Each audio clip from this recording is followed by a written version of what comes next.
Okay, so this is the presentation workshop slide deck. It is completely optional, but it's a matter of personal selling is an organizational task, but you yourself may want to apply it to the marketing of you and your idea. So to that effect, again, this is an optional slide deck, but just a matter of maybe helping you better dig into the personal selling chapter and applying it to your own life. So, what are some reasons you would make a presentation? So, go ahead and shout out. Why not say a quick email or IM message? So, hopefully you thought of some ideas, but you probably remember that a presentation especially tends to have a more flexible format. You can communicate about all types of things. You can maybe be able to communicate better, say with more tools. It may be an efficient way to tell people the same thing, so instead of telling everyone one by one. And finally, it's the normal business. We often do presentations. So you should think, well, what should I be doing? What's going on here? Well, think about it. Right back at you. Why are you doing this? What is a presentation for? Also known as, what's your objective? Largely, you are probably not just doing it because you have to, and even if you are, there's usually a reason why. So, what's your objective? And so you can think about first your long-term outcomes. Personal selling through a presentation maybe need to make these happen. So when you are using personal selling or aiming to communicate, you act as a storyteller. So once upon a time, there was a business that knows a new trend in its target market. Once upon a time, an organization noticed that blood donations were dangerously low. Once upon a time, a firm decided to spur interest in its new product line through a contest. So, these outcomes, whether long or short, you may need personal selling as your tool of choice. So now, you probably have an idea of your long-term outcomes, profit, survivability, and so on. But now let's get into nitty-gritty. What are our short-term outcomes? Why use storytelling? So consider the following. You want to make something happen, but what is that? So first you can consider, well, what knowledge should we have or be able to say coming out of it? And when I mean we, I mean the audience. What do you want us, the people you're communicating to be able to have or say? What should we come out of it knowing? Next, emotions. What emotions and emotional intensity do you want us to have? So is it positive, a little bit positive or a little bit negative, or do you want us to be rearing to go, raging, or excited? So again, emotions and emotional intensity. Finally, what actions do you want us to take? Presumably that knowledge and those emotions, you want us to do something about them. What is it you want to try to encourage us to do? And so something that should look familiar, this knowledge, emotions, and actions, is that, hey, from way back in the consumer behavior chapter, these are the parts that made up attitudes. And attitudes tend to be more enduring and more powerful than just beliefs alone. You, by using storytelling and personal selling, you are helping to build attitudes. You are helping to build all these components more efficiently, and therefore you have a stronger probability of getting your short-term and long-term outcomes. Well, now how shall I do it? You're like, okay, great. Personal selling. Maybe I'll do it, but how shall I do it? Well, stories are made. So you don't just have words, you usually put them together in stories. So we talked about that you are a storyteller, and so you want to translate the organizational situation into a story to make it easier to do. So, once upon a time, Little Red Riding Hood was skipping through the forest when she met the big bad wolf. Once upon a time, a hungry wolf trod through his forest home and came upon a human. Once upon a time, a company called Apple decided to change a new direction. Once upon a time, a company called Microsoft learned of a new competitor. So what you do is through images, character settings, and narrative, that's plot, you talk about what's going on and you suggest action through it. You suggest what's going on and action through how you structure your story, what you include, what you don't include. So here's what I mean. Who's involved? Who's the main character? What's your take on the problem? The way you set these up will say and suggest the problem, the turning point, your solution, and an envisioned way forward. What should the audience do about this? What should they feel? And keep in mind, though, your story is not just a story. It should change and be tailored to your audience. So if you were telling a story of Little Red Riding Hood, it would matter if you were telling it to humans or a pack of wolves. It would matter if the protagonist is Little Red Riding Hood versus the wolf.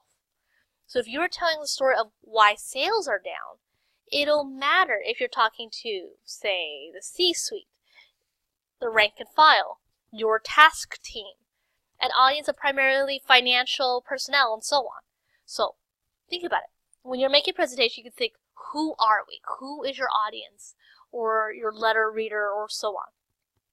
What is relevant to us? What do we know or think we know? And what will we want to know? What question will you answer for us? So this is a lot of the so what. So you of course have your outcomes, but you need to make sure that we're on board to listen. So a big part of this is knowing, what do we actually need to know? What does your audience actually need to know? We don't need to know everything. You need to think your inverted pyramid. So at the top, you have the most newsworthy info, the big ideas. This should be the bulk. Then you have important details. This supports what we need to know. And that's a moderate amount. And then you have, as I'll call it, miscellaneous details, general info, background info. These should be scant in your paper. Your audience will only remember so much. They can always check back or look up details. You presumably have a big idea or takeaway you want to make sure they come away with, if nothing else. So that's why, again, know what big ideas you want so you can actually make sure you reinforce those big ideas. So if you don't know what the big ideas are, then you're in trouble. Figure it out. So this is a major, the other major plot arc is the other major tool that we want to show you, the structure of a story. In other words, you tell it with style. You don't just say it. There is a way that we expect to learn how sales are down. So before we get into it, basically we have the beginning, the exposition, we have the rising action, we have the middle climax, falling action, and then the end and resolution. So this one's pretty good at helping you figure out, well, not only what is the order of the story. So you can consider, for example, the emotions mapped on. So at the beginning, you want to be on the same page. Who are the main characters? What's going on? How does this apply to me? Then you have rising action, where you start to help your audience and build their excitement, whether horror or desire. So you start saying, okay, well, what's the gap? Whether problem or opportunity, or both. Then you get to the turning point, the climax, top heightened emotion here. Then falling action, where you're saying, hey, we have a place to go. Where to put all this energy now? What's the resolution? What's our way forward? So you can see that when you have your papers or business letters, they map onto this. And this is presentations too, of course. But this is what we're talking about. Your introduction, your body paragraphs, where each paragraph is in effect a mini plot arc, and then your conclusion. So that end, business writing presentation combines both. We use both of these charts to kind of map on what we need to know. So once there lived an airlines called United Airlines, and they were about to face a big problem. So rising action, there was a passenger removal incident, poor response, and subsequent PR backlash. Climax, a turning point. Time for action to address this problem or opportunity. And presumably, I don't envy being in United Airlines shoes, but you would have some kind of end or resolution about what they should do going forward. But on the other hand, you can see that this one is, and again stresses most newsworthy info, important details, and other general background info. These work together. The idea is that each point you want to know what is the most newsworthy info, or just info in general, at each point of this chart. And what you include will depend on what the audience and objective So how much you balance the dramatic wind-up versus upfront discussion. This is something that I know that we push back and forth on in your assignments. But the idea is you need to make sure you balance that out because people have short attention spans. And so you need to give them a little bit of a teaser before you really wind up. But you want to err on the side of usually, boy, do I have a solution for you to make your claim and then support. So don't do too much wind up. Often, you guys are great storytellers, but you have to make sure that they're interested enough in the story. So some tips. So again, so what? Tell us the so what quickly. Relevance to the audience throughout. You gotta be careful. Make sure you keep them with you. Here's the thing though, clickbait rule. Don't hide your punchlines, your big findings and insights. Don't make us wait till the end of the paragraph. Don't make us wait till all the way at the end of the presentation. Don't make us wait like 7 minutes into a 10-minute presentation. Don't make us wait. What now? Tell us where we're going. Tell us how we're going forward. What are the actors going to do? Don't just leave us hanging here. Don't just leave us going, oh no, what are we going to do? Give us a way forward. Let the water flow. So the plot chart is good at showing how what information gives us and what matters in terms of when we expect certain information and how you anticipate our emotions. The inverted pyramid is meant to remind you how we don't need to know everything about Little Red Riding Hood or United Airlines. Instead, what information will best support the outcomes you envision at each point and how can they work together? So remember, these work together, mapping our emotions and what we need to know. So go ahead and practice. Build your script. It can be for your executive summary. It could be for your presentation. It could be something else entirely. Just go ahead and give it a go. See how you would organize your story. So this section now talks about what are some storytelling tools you have at your disposal. Things like words, information order, voice, tone, your body and body language, images, props, how fast you're speaking, pacing, dramatic pauses, your appearance of your teammates, slides, and so on. So, first, words. You want to make sure they're memorable and easy to listen to. So, use simple sentences. Don't make it too hard. Don't make it so that you have to breathe 16 times in before we end your thought. Vary the length of sentences, words, and intensity. You don't want to be monotone, so you don't want to talk like this. People get bored. You also don't want to be too intense all the time. People get used to it too. So you don't want to get too intense all the time because people get used to that too. Vary it up. You want to simplify by communicating with titles, headlines, tweets, which then the supporting data hangs onto it. So think about what is your big ideas. 1,000 songs in your pocket. Things like the world's thinnest notebook. Repeat those main themes or ideas, but strategically. So do you remember that inverted pyramid? That's what that is all about. Reinforce the big ideas. Reinforce the big ideas. Don't leave it to chance. We'll remember and figure it out. And do so by, again, building images, character stories, and plot. Who's involved? Who's the main character? Using data to power your claims, your take on the problem, your solution. So you can think of it this way. Zappos, we have the best return policy ever. Starbucks, a high-quality coffee beverage every time. What they say further will depend on who we are as the audience. The customer, a supplier, a logistics company. That'll determine what type of story they actually build and what the main idea is. And then finally, get us involved. Ask questions. Ask us to imagine. Even if we're not literally there, you can say things like, imagine this, or give us a time or a moment to think about it. What are some ways you can think or ask a question? Look at that, I just did it right now. So, remember to use data to your advantage. It should be relative to us, and remember to be contextual about it. So you can see this one again. Is for a lot? Depends on the context. Dollars, no. Murders, yes. So keep in mind that you want to use data, but make sure it helps us. So take a look at this slide. what does it do? So what does it do right? So this presentation was discussing how a current trend in the marketplace was impacting an industry. In this case, plant-based milks on the dairy industry. So first of all, I'll give you a hint. So you can see that this asks us a question. Is this the image that comes to mind when you think about milk? And really, I thought he had started with without even using it, but he effectively started off with a question. What are some other strengths to the slide? Hopefully you thought about it.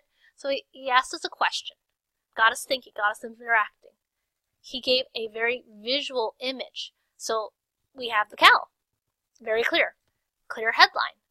Nothing too much to read about, nothing too much to get distracted while he's talking to us. Sentence, picture. Image that touches mind and heart. So in other words, not only does it make us think that it's like, oh yeah, what do we think about? It also thinks, our emotions. Like, this is kind of a funny picture of a cow. It's kind of just staring at you like, So it helps us remember. It helps reinforce, hey, what do we think about? But it helps reinforce it. And then finally, even the very background reinforces the milk thing. He's not using greens and blues and purples. He's using white and black. White and black. And maybe a little red right here because that's part of it, but white and black helps reinforce that milk theme. Others, for example, someone who used Twitter made sure that things were in Twitter blue. What else can you use? Voice and tone. They help take us along. Be loud and clear. Stand up straight to project. And I know I speak a little fast in these presentations, so I always could be working on, but you too can make sure you are loud and clear. Convey emotions. Again, don't be monotone. You are not a robot. Convey emotions. Tell us. Help us know. Are we supposed to be excited, happy, sad, worried? What should we be feeling? Again, very voice and tone for dramatic effect.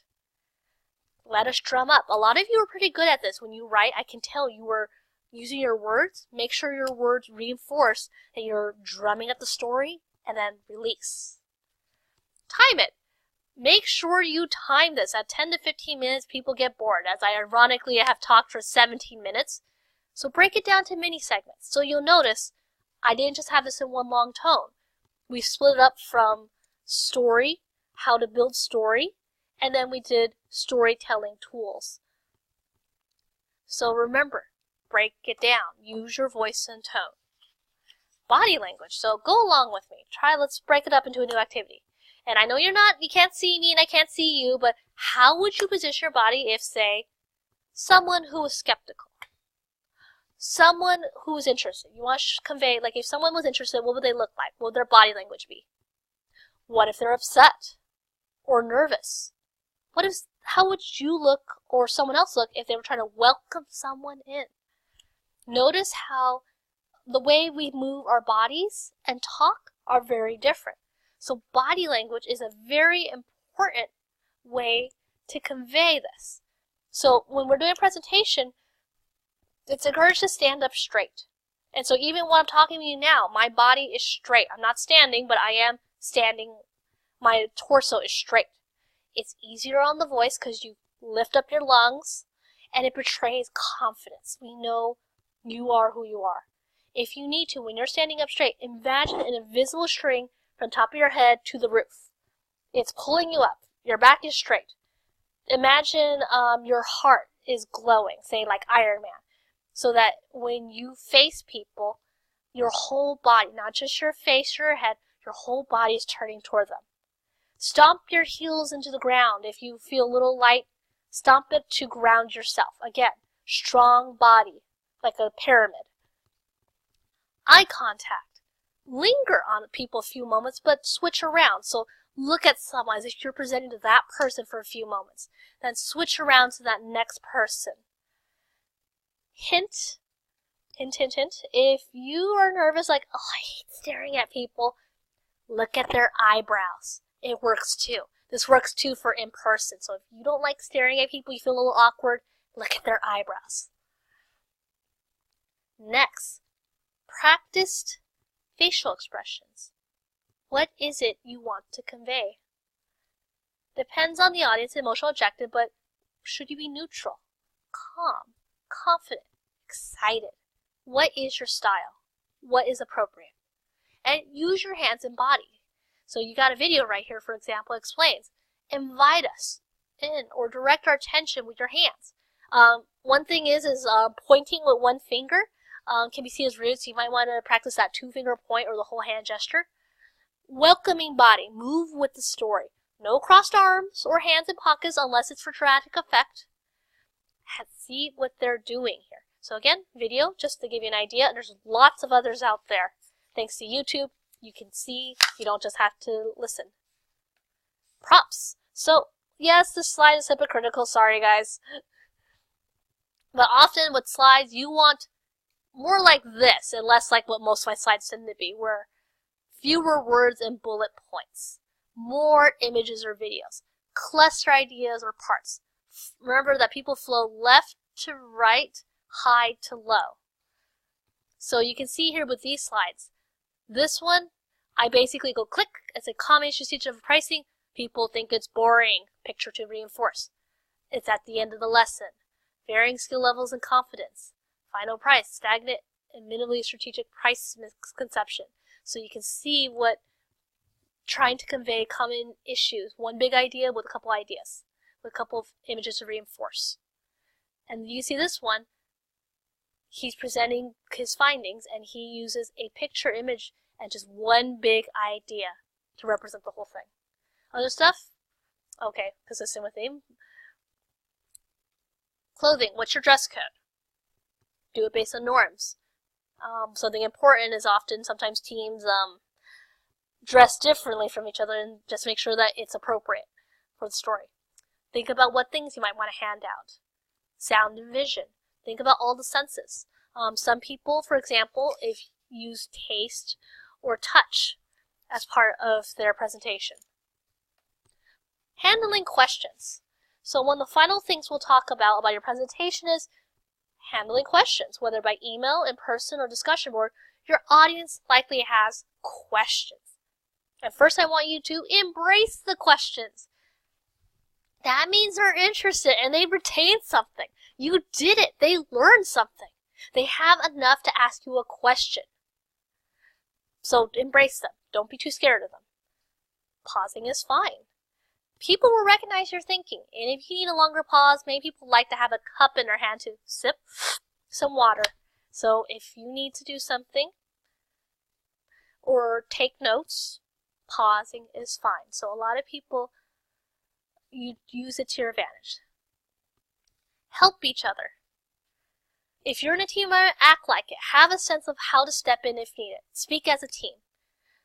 And finally, acknowledge. It helps to acknowledge the questions or concern. People like to know they're being listened to. And sometimes, if you don't know, one of the easiest ways to do is have a notepad and say, oh, I'll get back to you, or honestly say, let me write that down and think about it. If you write things down, it again helps people know you're actually acknowledging the question, and it's a very thoughtful response. Obviously, if it's something that you should have known, that's something different, but if it's something, a business is an organization are collaborative environments usually. So it is fair to have questions. And the idea is just to be professional about your response. So with that, practice. Develop and build out your script. Get into your teams if you have them. Obviously, many of you don't, so just get into your team of one and go ahead and craft and dissect your presentation. So start crafting out what are your longer term immediate for your presentation on Tuesday that you're going to be posting. Who are we as your audience? What are your outcomes? Information, persuasive, other outcomes. An A? You want a B+? What type of questions do you want? Do you want curiosity at slide 2 and then relief interest in slide 3? Discuss where you will do them. And again, if you're just yourself, just discuss among yourself or consider, reflect. Think about what messages you'll focus on, how will you support it, and anticipate the flow, mind and heart of your audience. What do you anticipate from us? So what now? So again, Act 1, create the story. Act 2, deliver the experience. Act 3, refine and rehearse. So even the best designed one, you gotta practice. And sometimes it's just a matter of, feeling familiar. Just read it out loud and see how it works. So this is in Gallo 2010.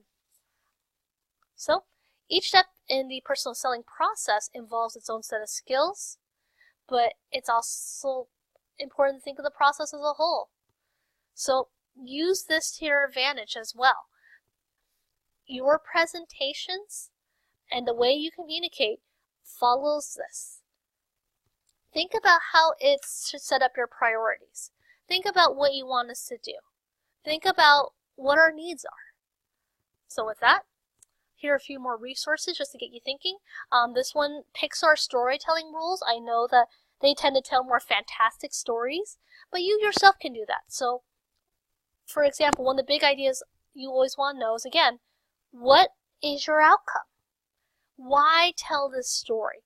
So things like Star Wars, love and hope are not soft, redemption is not soft. Jessica Jones, the harm from an abusive relationship often far outlives the relationship. Jurassic Park, the hybrid of man that faces nature. Mess with nature, your peril. The more you think you have control, less you have. And think about this, Facebook and Nike. Facebook, transparency in our relationships will transform the world. Nike, be inspired by your athletic passions wherever you are on your journey. So know your story. Know what story you're trying to tell us. So the marketing plan, yes. For example, it tends to be more, we are reporting what we will do. But even in that, you are telling and suggesting what is going on. You are not picking coupons or social media Twitter campaigns for no reason. There is usually a reason you are using these tests.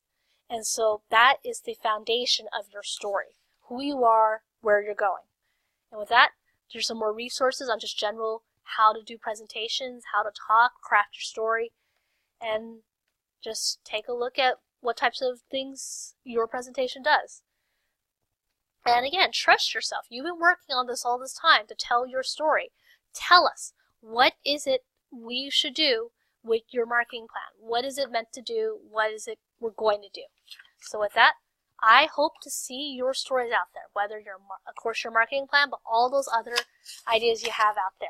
So, hope to see you out there. And this is the ending your presentation. This is your instructor signing off. Good luck out there. Whoops, so that was something, a little faux pas in the presentation scene, theater scene. So again, hope to see your stories out there.